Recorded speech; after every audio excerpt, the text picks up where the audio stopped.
En nuestra tertulia de hoy con Eurosiniestro, con Carlos Rial y con Felipe Viso, tenemos que ponernos muy serio y tocar el tema deportivo, porque no puede pasar lo que está pasando. Estamos viendo que en casi todas las pruebas, ya sea pues en cualquier comunidad autónoma, incluso a nivel mundial, se están produciendo accidentes, y los últimos con consecuencias muy graves. Precisamente de eso vamos a hablar hoy, porque cuando ocurren este tipo de cosas no sabemos pues qué pasa con esos atropellados, ¿no? Con esa gente que está viendo una prueba, un espectáculo deportivo, y que sufre las consecuencias, ya bien sea porque está mal colocado o porque es un deporte de riesgo. Felipe, Carlos. En principio está cubierto como cualquier otra desgracia que pueda haber una responsabilidad civil. Otra cosa es determinar quién es el que tendrá que hacerse cargo de la desgracia que ha podido pasar cuando un espectador pues sufre un daño, ¿no? Sobre eso nosotros además hemos estado revisando por los últimos acontecimientos que ha habido cómo son las coberturas, cuáles son, y ahí Carlos podrá un poco profundizar más. A mí, a grosso modo, sí que me parece que hoy en día las pólizas que están hechas a través de la Federación realmente tienen una buena cobertura para la desgracia que pueda llegar a pasar en un momento dado, ¿no? Bueno, ¿en qué nos hemos fijado? Nos hemos fijado en un modelo, ¿no?, que es el de la Federación Gallega de Automovilismo. Sí, es la póliza que tiene suscrita actualmente la Federación Gallega de Automovilismo, la póliza de seguro de responsabilidad civil para la prueba, que es obligatorio. ¿Qué cubre ese seguro? Pues tiene una cobertura muy amplia, es decir, cubre lo mismo que un seguro de automóvil para daños, para lesiones, tiene una cobertura de hasta 70 millones de euros, y para daños materiales de hasta 15 millones de euros, con lo cual la inmensa mayoría, por no decir la totalidad, de los siniestros que se puedan producir estarían cubiertos con esas cuantías, ¿no? Y además es una póliza que yo, y lo he comentado a Felipe, la hemos estado viendo en Eurosiniestro, es muy completa, es decir, cubre a los participantes, cubre a los comisarios, cubre al coche cero, al doble cero, es decir, a prácticamente todas las personas que intervienen y que forman parte de la organización. ¿Hay alguna exclusión que sí que haya que tener en cuenta o cuidado? Sí, hay una exclusión muy clara, que nosotros antes de conocer la póliza ya lo habíamos comentado alguna vez, y recuerdo en la radio, y es la de que si se contravienen las normas de seguridad, la compañía no va a cubrir. Entonces, cuando a la gente se le dice que no puede estar en una determinada zona, porque eso está señalizado con cinta roja, y la gente no hace caso y se pone ahí, la compañía puede utilizar ese argumento para no querer pagar, decir, mire, usted está contraviniendo las normas de seguridad, se le ha dicho que ahí no puede estar, usted no hace caso, se pone, lo atropellan, nosotros no vamos, a priori, vamos a rechazar el siniestro. Eso precisamente es lo que pasaba en las últimas pruebas en las que desgraciadamente ha sufrido, bueno, pues este tipo de sucesos. Concretamente, pues hace muy poco en Galicia, en Narón, una persona ubicada en un sitio en el que ponía claramente prohibido el público, pues tuvo la suerte, digo la suerte, de tan solo romperse dos piernas, porque podía ser una avería muy grande. Y también en el Rally de Cantabria sucedía algo parecido. Había mucha gente colocada en un sitio también de prohibido público, 18 heridos, y creo que uno de ellos, por desgracia, no hubo ninguna víctima mortal, pero sí que hubo una persona a la que se le tuvo que amputar un miembro, un pie.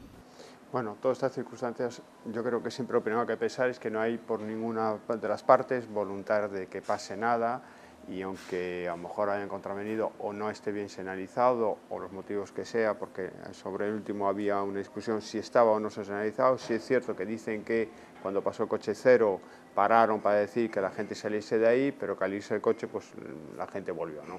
La realidad es que, como todo, habría que tener mucha más información para probar. Pero sobre los riesgos sí es una prueba de riesgo donde la gente está compitiendo, y el propio seguro establece además que cada vehículo además tiene que pagar su prima para salir, y el coche cero es como un participante más, o sea, también lo tiene, porque el coche cero se puede salir, como ya sabemos que ha podido pasar. La intención de todos estos seguros, lógicamente, es cubrir y en principio, a priori, la cobertura existe. Luego podrá haber o no discusión, como comentábamos, si esa póliza tiene un posible rechazo o no, si la gente está mal posicionada o no está posicionada.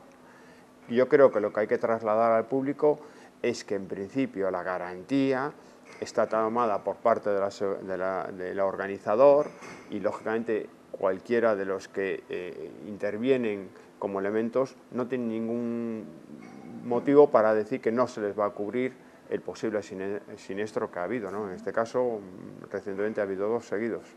Pero ahora ya no hablando de las compañías, en este caso de las pólizas, un asunto legal, vamos a ver, la gente no debería hacer eso, pero lo está haciendo y vemos que no toma conciencia, que el año pasado se morían 7 personas en Galicia y seguimos igual, cada fin de semana hay un accidente. Entonces, yo digo, cuando yo me voy con mi coche y tengo un comportamiento que no debo, a mí se me multa, ¿no?, por una conducta temeraria o por lo que sea.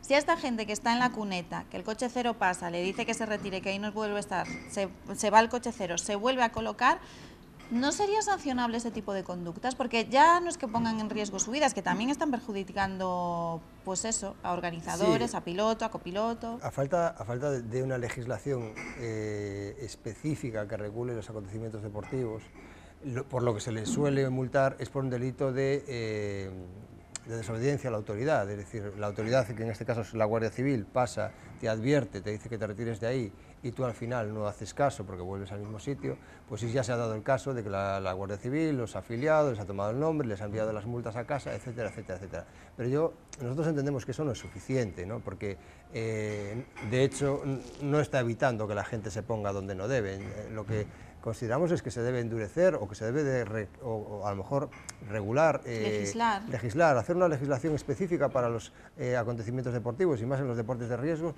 en las que las sanciones tengan que ser mucho más duras. Es decir, del mismo modo que tú a una persona que va conduciendo y detectas que tiene alcohol, no le permite seguir conduciendo porque la legislación te lo autorice, pues a lo mejor en este tipo de casos habría que hacer lo mismo. Es decir, si esa persona o ese grupo de personas no está en las debidas condiciones, es decir, no atiende a razones, pues a lo mejor hay que darle la potestad a la Guardia Civil de que se los pueda llevar y quitarlos de la organización, porque estamos viendo que solo con sanciones que te llegan a casa 2, 3 semanas o un mes después, la cosa no funciona. Muy rápido, Felipe, que nos queda menos de un minuto. Te lo pregunto a ti porque tú eres también deportista del mundo del motor. Entonces, ¿por qué no se ha legislado esto? ¿Porque hay un vacío que nunca se ha tocado? ¿Por qué no conviene? ¿Por qué razón? No sé, habría que preguntarles a ellos, pero yo entiendo que más que sancionar y más que legislar, yo lo que creo, como siempre, es un tema de educación, ¿no? Funcionaría todo mucho mejor si somos capaces de concienciarnos de que vamos a ciertos sitios y hay que tomar precauciones, y cuando alguien nos dice que no debemos de estar, evidentemente siempre por nuestro interés, no es por ellos. Ojalá no tuviesen que preocuparse y gastar energía de ver qué sitios son los peligrosos o no son peligrosos, si hay gente o no hay gente.